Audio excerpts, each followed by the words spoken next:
Assalamualaikum warahmatullahi wabarakatuh.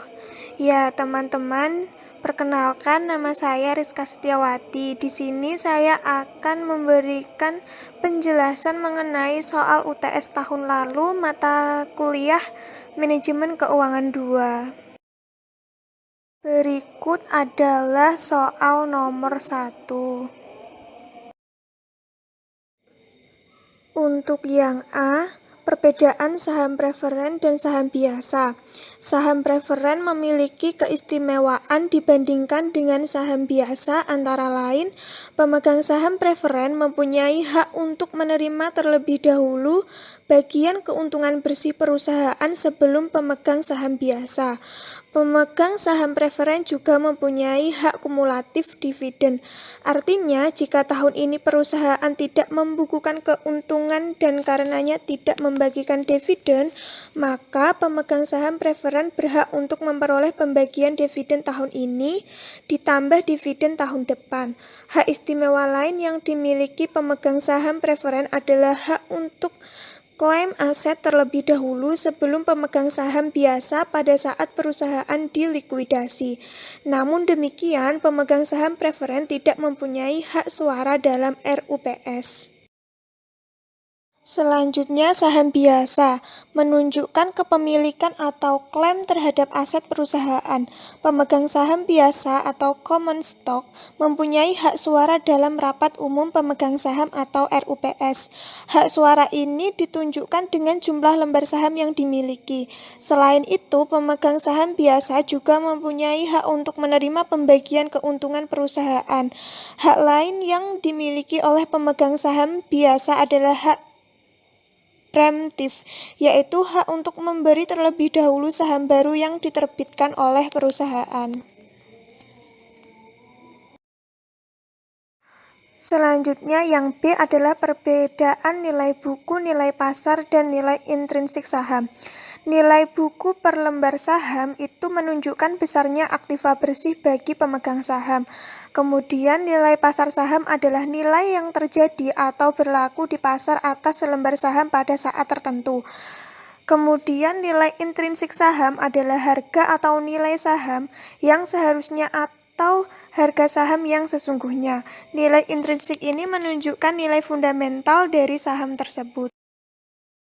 Berikut adalah soal nomor 2. Selanjutnya adalah jawaban soal nomor 2. Diketahui dividen 500 per lembar, diskon rate 13% sama dengan 0,13, pertumbuhan per tahun 5% sama dengan 0,05. Yang ditanyakan adalah nilai intrinsik saham atau P. Dijawab dengan rumus sebagai berikut. Maka hasilnya adalah 525 per lembar.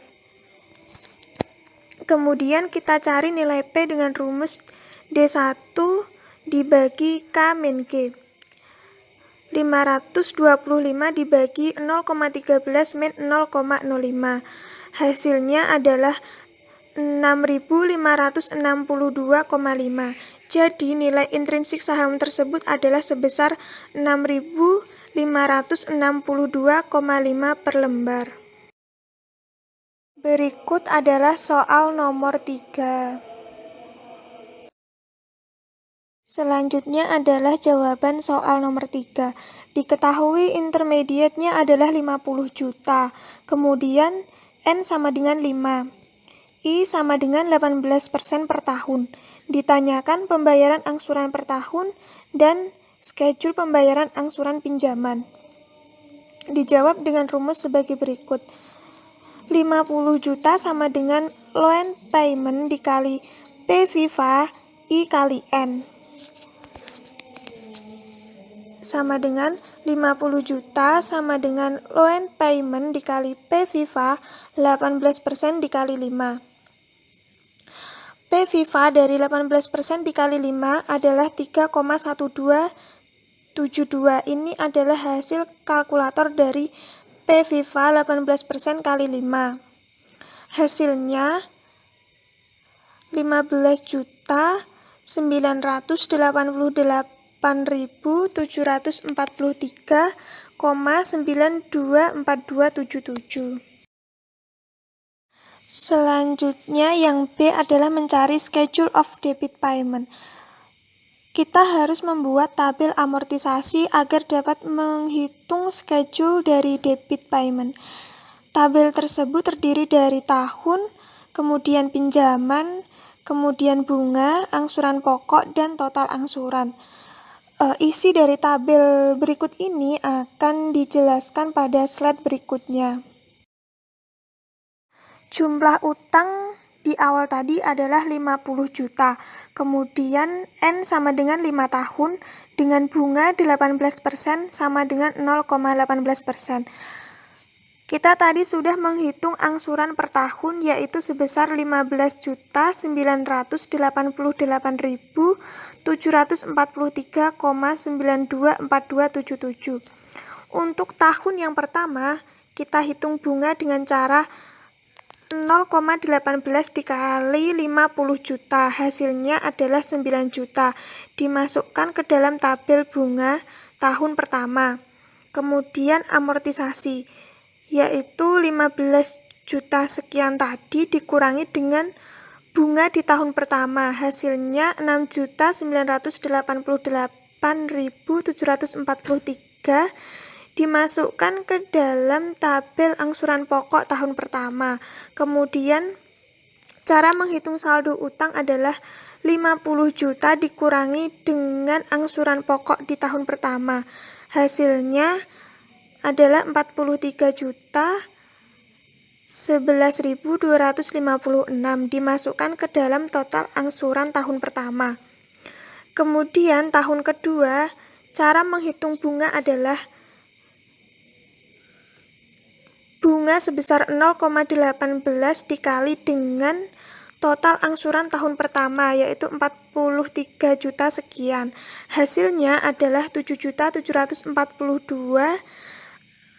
sekian, dimasukkan ke dalam tabel bunga tahun kedua. Kemudian cara menghitung amortisasi tahun kedua yaitu 15 juta tadi dikurangi dengan bunga tahun kedua, hasilnya 8.446.717,83, dimasukkan ke dalam tabel angsuran pokok tahun kedua.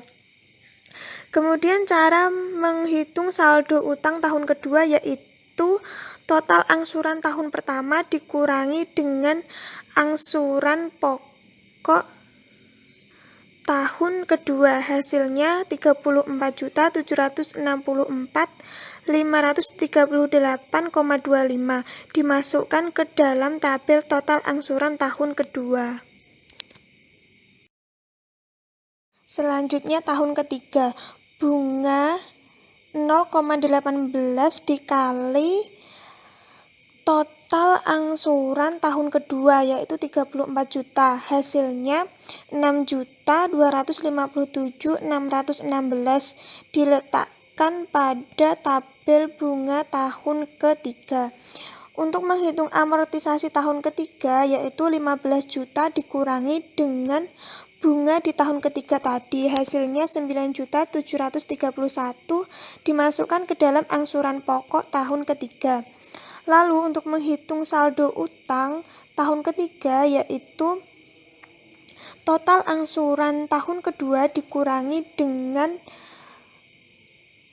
angsuran pokok tahun ketiga, hasilnya 25 juta, diletakkan dalam total angsuran tahun ketiga.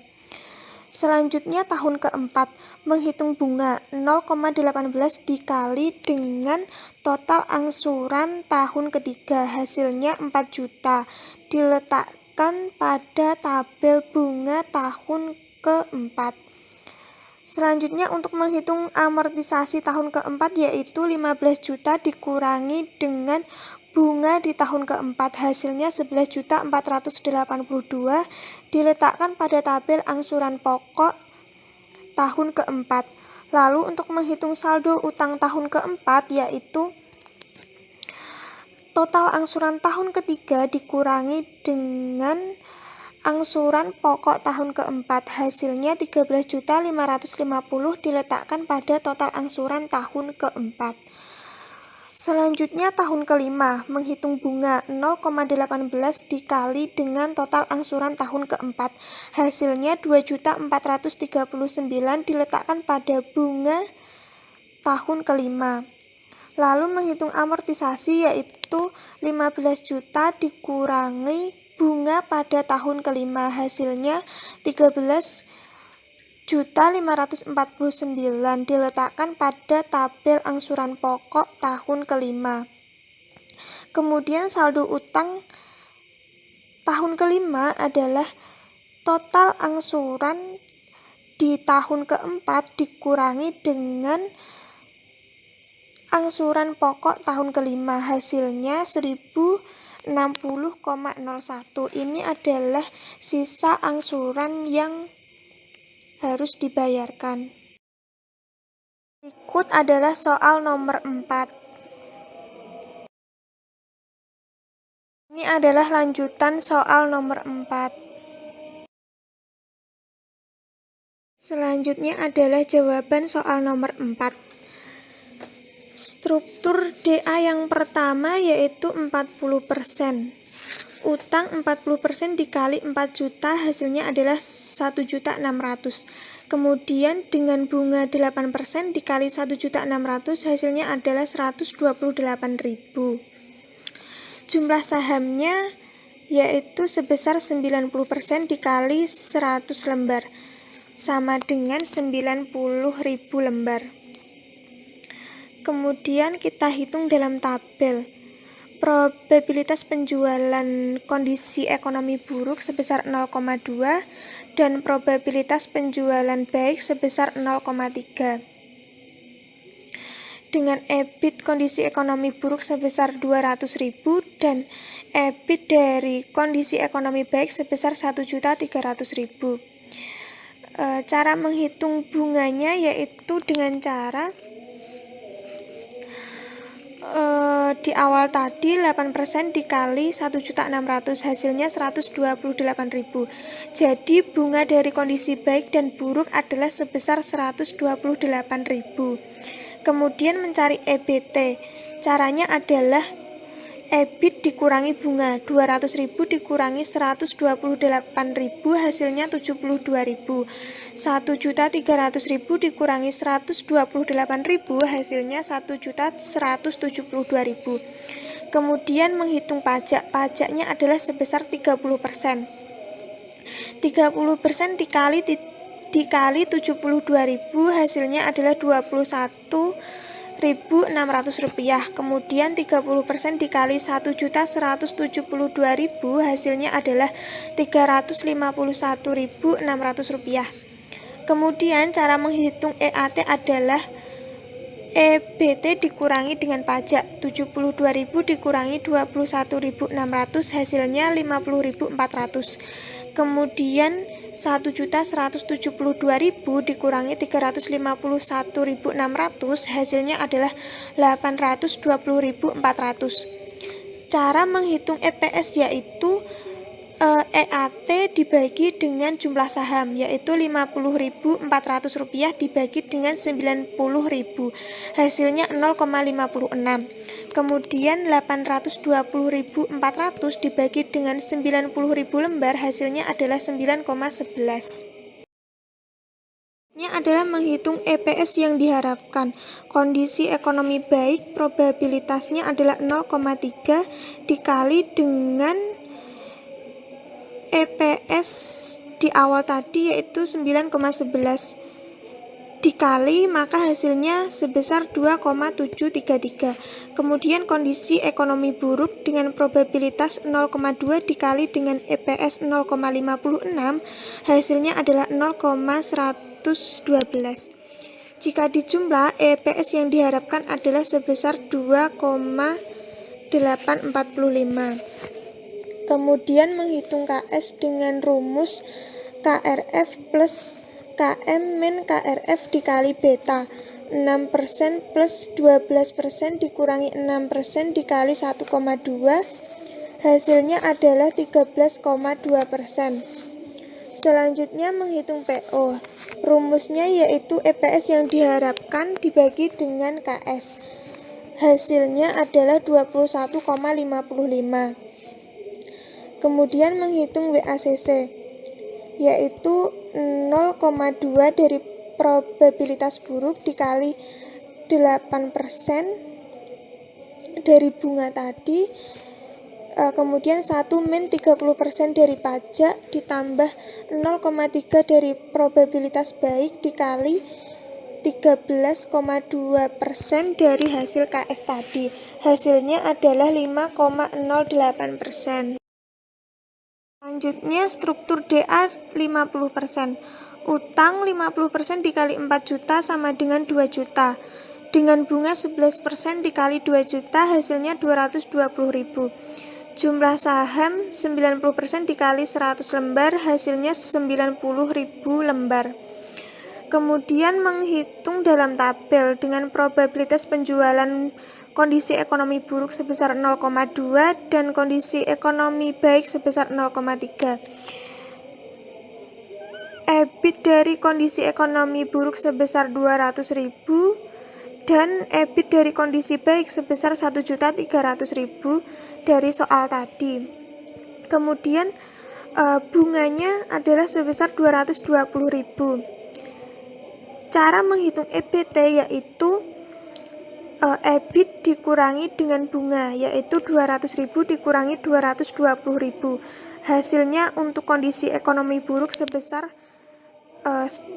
kurang dari 20.000 dan hasil dari ekonomi baik adalah 1.080.000. Kemudian menghitung pajak sebesar 30%. 30% dari strip 20.000 adalah kurang dari 6.000. Kemudian yang baik adalah 30%-nya dari 1.080.000. Hasilnya 324.000. Kemudian menghitung EAT, caranya adalah EBT dikurangi dengan pajak. Maka hasilnya kurang dari 26.000. Dan kondisi ekonomi baik 1.080.000 dikurangi 324.000 hasilnya 756.000. Kemudian cara menghitung EPS yaitu EAT dibagi dengan jumlah saham 90.000 lembar. Hasilnya untuk kondisi ekonomi buruk yaitu kurang dari 0,28 dan hasil dari EPS baik adalah 8,4. Ini adalah menghitung EPS yang diharapkan. Dari kondisi ekonomi baik, probabilitas sebesar 0,3 dikali dengan EPS 8,4 hasilnya 2,52. Kemudian kondisi ekonomi buruk dengan probabilitas 0,2 dikali dengan strip 0,28 hasilnya kurang dari 0,056. Jika dijumlah, hasil EPS yang diharapkan adalah 2,576. Kemudian menghitung KS dengan rumus KRF plus KM min KRF dikali beta. 6% ditambah 12% min 6% dikali 1,5 hasilnya adalah 15%. Kemudian menghitung PO. Rumusnya adalah EPS yang diharapkan dibagi dengan KS. Hasilnya 17,173. Kemudian menghitung WACC, yaitu 0,2 dari probabilitas kondisi ekonomi buruk dikali dengan bunga 11%, 1 min 30% dari pajak, plus 0,3 dari probabilitas kondisi ekonomi baik dikali dengan KS sebesar 15%. Hasilnya adalah 6,04%. Kesimpulannya yaitu struktur DA 40%, harga sahamnya sebesar 21,55 dengan WACC 5,08%. Struktur DA 50%, harga sahamnya sebesar 17,173 dengan WACC 6,04%. Struktur modal optimum terjadi jika harga saham tertinggi dan WACC terendah. Maka dalam kasus di atas, struktur modal optimum terjadi ketika struktur modal 40%, karena harga saham lebih tinggi daripada struktur 50% dengan WACC-nya lebih rendah dari struktur 50%, yaitu sebesar 5,08%. Selanjutnya, jika nilai penjualannya sebesar 20 juta, maka hitunglah DOL, DFL, dan DTL. DOL 20 juta dibagi 4 juta sama dengan 5. Artinya, pada saat penjualan sebesar 20 juta, jika penjualan naik 1%, maka EBIT akan naik 5 kali atau 5%. Sebaliknya, jika penjualan tahun 1%, maka EBIT akan turun 5%. Cara menghitung DFL, yaitu EBIT dibagi dengan EBIT dikurangi bunga. 20 juta dibagi 20 juta dikurangi 3.800.000. Hasilnya adalah 1,23. Selanjutnya menghitung DTL. Rumusnya yaitu DOL dikali DFL. 5 kali 1,23 hasilnya 6,15. Artinya jika penjualan naik 1%, maka EPS akan naik 6,15%. Berikut adalah soal nomor 5. Kemudian selanjutnya adalah jawaban soal nomor 5. Diketahui hutang bank sebesar 600 juta, kemudian bunganya sebesar 14%. Setelah pajak, bunga tersebut adalah 12,6%. Diketahui juga saham preferen sebesar 200 juta dengan dividen 24 juta. Saham biasa sebesar 700 juta dengan dividen 34 juta. Diketahui juga laba dikali dividen sebesar 9% dan pajak sebesar 10%. Yang ditanyakan adalah biaya modal rata-rata tertimbang atau WACC dan modal maksimum yang diperlukan apabila menahan laba sebesar 100 juta. Dijawab, hutang bank sebesar 12,6% yang sudah kita cari di awal tadi. Kemudian kita cari biaya modal dari saham preferen. Caranya 24 juta dibagi 200 juta dikali 100%. Hasilnya 12%. Kemudian biaya modal saham biasa. Caranya 34 juta dibagi 700 juta dikali 100% plus 9%. Hasilnya 13,85%. Selanjutnya adalah perhitungan WACC. Komponen modalnya terdiri dari utang bank, saham preferen, dan saham biasa. Utang bank sebesar 600 juta dikali 12,6%, hasilnya adalah 75.600.000. Kemudian saham preferen sebesar 200 juta dikali 12% adalah 24 juta. Kemudian saham biasa 700 juta dikali 13,85%, hasilnya 96.950.000. Kemudian total dari jumlah modal adalah 1.500.000.000. Total dari biaya modal adalah 196.550.000. Kemudian kita hitung WACC dengan cara biaya modal dibagi dengan jumlah modal dikali 100%. Hasilnya adalah 13,10%. Kemudian kita hitung proporsi komponen modal. Utang bank yaitu sebesar 600 juta dibagi 1.500.000.000 dikali 100%, hasilnya 40%. Kemudian saham preferen 200 juta dibagi 1.500.000.000 dikali 100%, hasilnya 13,33%. Kemudian saham biasa 700 juta dibagi 1.500.000.000 dikali 100%, hasilnya adalah 46,66%. Selanjutnya yang B, besarnya dana baru yang diperlukan. Dimisalkan X, maka 14% X sama dengan 100 juta. X sama dengan 100 juta dibagi 14%, hasilnya 714.285.714 rupiah. Dana baru terdiri dari utang bank 40% dikali dengan hasilnya tadi, kemudian saham preferen 13,33% dikali dengan hasilnya tadi, dan saham biasa 46,66% dikalikan dengan hasilnya tadi.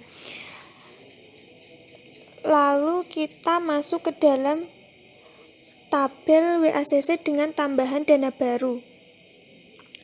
Hasil dari perkalian tadi dimasukkan ke dalam tabel, kemudian dikalikan dengan COC persen.